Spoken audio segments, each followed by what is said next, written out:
let's talk about fat bombs.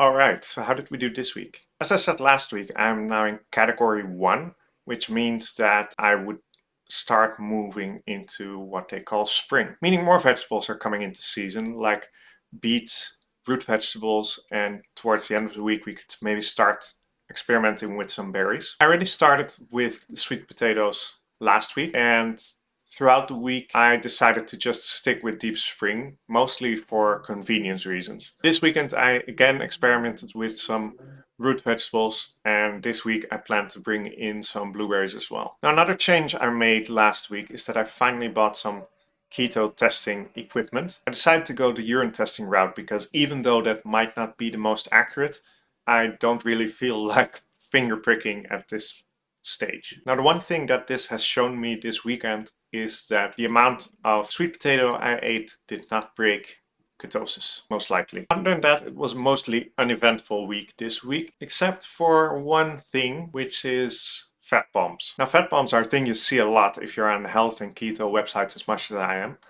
And a couple weeks ago, there was also a recipe for it shared in our private Facebook group. The idea is simply to have a snack to quickly get some more fat in.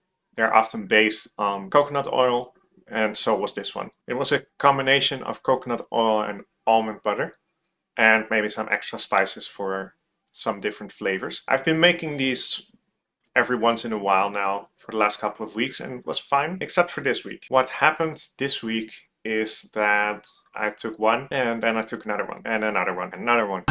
So instead of having 1 or 2 a day, I finished my entire tray in a day. Now, I didn't really notice too many downsides physically, but the mental component there of just eating something and not stopping is not great. So I'm going to watch that. I am going to write down my dialogue even more because I had neglected to do that for this particular snack, and just see how that develops. I'm going to have to write my dialogue down more this week anyway, since I'm expecting that the addition of more carbs and sugars is going to trigger some cravings. So we'll see how that goes.